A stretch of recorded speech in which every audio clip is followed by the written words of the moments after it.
So far in this series, I've covered a forgotten and underrated military sci-fi drama from the 90s, and a satirical sci-fi action flick in need of reappraisal. But another barrier which can often keep things hidden from potential audiences is a language barrier, which is why in this video I wanted to delve into the world of Japanese anime to talk about Space Battleship Yamato. Space Battleship Yamato is a multimedia franchise which has existed in Japan since 1974, beginning with the classic original animated series, which then spawned 5 feature films and a further 3 shows, as well as numerous spin-offs across graphic novels and video games. It's a franchise which eclipsed the original release of Star Wars in its native country and continues to be a cornerstone of Japanese sci-fi to this day. While I usually like to give an in-depth appraisal of a specific show, Space Battleship Yamato is more than just one show, so instead I thought I'd give an overview of the franchise in general. The story of the initial series and premise follows the last of humanity several decades into a brutal war with an alien enemy known as the Gamelaz. Humanity has been on the losing side for virtually the entire war, being forced to retreat underground when the Earth's surface becomes uninhabitable due to bombing. However, thanks to a gift from aliens of the planet Iskandar, the United Nations Cosmo Fleet builds the Space Battleship Yamato, which sets off on a journey to retrieve technology capable of restoring Earth and returning home before it's too late. What I love about Space Battleship Yamato even today is just how pulpy, comic book-like, and not at all realistic it is as a sci-fi. This is the softest of soft sci-fi. But rather than this giving way to get-out-of-jail-free writing contrivances, this is something which makes the universe and style more enjoyable. Outer space combat serving as a metaphor for seafaring exploration or naval warfare is nothing new, but Yamato takes this idea even further. Yamato's universe is full with an absurd amount of naval terminology and even naval mechanics. This is the only sci-fi show I've ever seen which features a spaceship literally dropping anchor when landing on an alien world. There's even an extra-dimensional submarine in one episode, just to nail in the allegory even further. But rather than this casual attitude to real science resulting in eye rolls as it did in the Wing Commander movie, for example, instead Yamato uses this to get the audience comfortable with its highly retro-futurist aesthetic and style. You may have noticed I'm using footage from one of the more recent shows, Space Battleship Yamato 2199, as opposed to the classic series. Mainly because I think this is the best version of that story, but it also helps to illustrate what I mean when I call the sensibilities of the show retro. While the subject matter of the story is quite grim, the series still manages to be a fast-paced outer space adventure evocative of the likes of Buck Rogers or Flash Gordon. The ships are very 1950s looking rocket ships. The spacesuits have those big spherical helmets. The action scenes have colour palettes and compositions reminiscent of Jack Kirby, and the sound design is delightfully old-fashioned. As is evident, the animation itself, even in the older franchise installments, is top-notch, but the strong presentation doesn't stop there. The direction throughout most installments is razor-sharp across the board. The set-piece battles manage to deliver on the tension and edge-of-your-seat thrills, while also being matched by plenty of explosive spectacle. But I'd be silly not to of course mention the fantastic music which is iconic within this franchise. I promise you the main theme will be stuck in your head for weeks after you listen to this. My absolute favourite version of it though has to be the one from the live action movie, which really brings that epic quality to it. The main drawback, however, in this retro style is its often heavily outdated sexual politics which personally make my eyes roll from time to time, such as all the male crew members having sailor-like uniforms while all the female crew members are stuck in form-fitting spacesuits. There's also a plot thread in 2199 of a female pilot which is met with various sexist remarks from other characters, and the typical anime fan service which Yamato also fails to escape. They're not show-breaking problems by any means, but I felt like I should mention it. However, while overall its throwback comic book aesthetic and Buck Rogers adventure serial plotting creates a fun and stylish universe, its storytelling is decidedly not as simplistic. But to get into that, let's take a quick history lesson. Now, I'm oversimplifying history a lot here, but basically, toward the end of the Second World War, Japan wasn't doing so well. Its ground forces were pinned down in Manchuria, and its Pacific front was crumbling to the US advance. Using the few resources they had, rather than constructing a fleet of new naval warships, instead Japan built a single fleet-killing dreadnought, the Yamato. See where this is going now? The Yamato was by all accounts one of the most powerful naval warships ever built, if not the most powerful up until that point. The Yamato set out from Japan to engage advancing American warships in a last desperate hope to hold them off long enough for things to turn around in the ground campaign. But despite their efforts, the US Air Force managed to sink the Yamato before it ever saw ship-to-ship combat. In the show Space Battleship Yamato, the titular vessel doesn't simply take its name from this ship, but in the plot itself, it is constructed around the actual wreckage of the sunken World War II ship.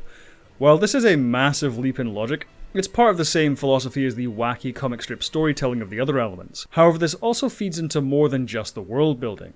You see, in Western popular culture, the Second World War is often mythologized as a simple good versus evil.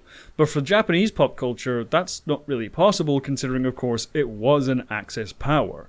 Which is why, as the story progresses, the historical inspiration behind the franchise results in some truly nuanced writing. At first, the conflict seems pretty cut and dry, with humanity as the good guys and the Gamma as the villains. But this black and white outlook becomes a little more grey as we get further into the story. There are hints of humanity being the initial aggressors in the conflict, which could very well be true. But it's the series of Gamelan villains who really steal the show and humanize the enemy, so to speak. Rather than anonymous bad guy ships or an all-powerful evildoer villain, the Yamato faces a series of secondary villains, each of whom escalate the conflicts and force the Yamato into a battle of wits. At first, the Yamato confronts overly confident mustache twirlers who are completely unprepared for the comparatively advanced Yamato. But later on, the perfect foil emerges in the form of Commander Dommel. Dommel, much like the crew of the Yamato, is a duty-bound soldier who truly believes his cause is just in defending his home, and his strategic cunning are a good match for the Yamato's captain.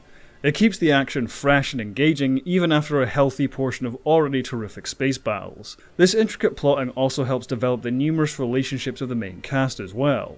While the overall premise and universe have many retro sci-fi influences, if I were to categorize the development of the crew, it's almost closer to a soap opera, and I mean that in the best way possible. Unlike Star Trek, this is not a crew of evolved and empathetic humans, these are flawed people who have been forced into a desperate situation. And the tension in the drama is in seeing this hastily assembled set of shipmates come together for a common goal. The protagonist of the story, Kodai, at first signs up for the mission out of desire for revenge. He wants to get close to Captain Okita, who he sees as partially responsible for his brother's death, and he wants to hurt the Gamalas for the destruction of Earth. But Okita's Adama-like presence of quiet badassery soon quells this unchecked anger, and over the course of the show we see Kodai transform into a truly capable ship commander. While I'm always keen on outer space action and adventure, the intimate relationships, sincere friendships, and enemies becoming friends makes up the wholesome heart of Space Battleship Yamato. It is ultimately a story about humanity, and we get to see every side of it across this franchise. If you're a newcomer and are wondering where to start, there are plenty of jumping on points. The original 70s show is a nice gateway entry, but if you want to see something a bit more modern, Space Battleship Yamato 2199 is the perfect retelling of the original story. Or if you can't commit to a series right now, the Toho-produced live-action movie does a pretty decent job of translating the show to the big screen. From there, the abundance of sequel shows and movies are there for you to pick and choose. Either way, there's plenty of Space Battleship Yamato to go around. There's already loads of good sci-fi to watch this year, so why not add this to your list? Aria Cummings asks, who is your favourite Doctor from the classic era? It's either between John Pertwee or Tom Baker. I do also really like Patrick Troughton, although I haven't seen much of his era. John Pertwee is one of those incarnations which seems really jarring to modern Who sensibilities. It's not often we think of the Doctor as someone who gets into many fistfights, but Pertwee was a dab hand at Venusian Aikido. He also had a great nemesis in Roger Delgado's Master. Tom Baker is of course legendary, and the writing for his era was also really strong. There are countless video essays and reviews going into all of that. I don't think I really need to explain why he's ranked so highly. Trey Pelletier asks, who do you think would win in a fight, the Federation from Star Trek or the Empire from Star Wars? These kinds of questions are always difficult to answer, and someone always brings up some kind of obscure technical manual to say, actually, if you make any kind of judgment. But in my opinion, I think the Federation would win hands down. The Empire certainly has a lot of ships and a generally stronger military-industrial complex, but Starfleet phasers and photon torpedoes just pack a way bigger punch. It says a lot that fighter combat is pretty much non-existent in the Star Trek universe. The ships are just too powerful. Louisiana Jones asks, what do you think is the best Enterprise design? It's gotta be the Constitution class. I love the Galaxy class, I think it's a beautiful ship, but Matt Jeffries simply nailed the space equivalent of a tall ship of the sea. Just a wonderful and iconic shape that looks good from pretty much every angle. Which version specifically though? Possibly the recent version from Discovery actually. The version from TOS is great of course, but I missed the neck-mounted torpedo bay. The movie version looks awesome, but I personally prefer more cylindrical warp nacelles. The Kelvin timeline version I actually like a lot, but the bridge is a bit too Apple Store looking for me. However, the version in Discovery I think is a brilliant update of the design. It retains all my favourite features and the interior is simply gorgeous. A perfect translation of the 60s style colour palette but with the slick style of recent Trek. Thank you all for watching. If you like my videos, feel free to subscribe and hit the bell icon to stay up to date on all my new uploads. Over on my Patreon you can see videos early. Speaking of which, I'd like to quickly thank all of my patrons who are now appearing on screen.